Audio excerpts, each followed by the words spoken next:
আজকের গল্প সত্যিই কি ভগবান আছে?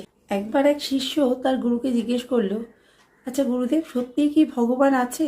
থাকলেই বা ভগবান থাকে কোথায়? গুরু বলল, ভগবান সব জায়গায় থাকে।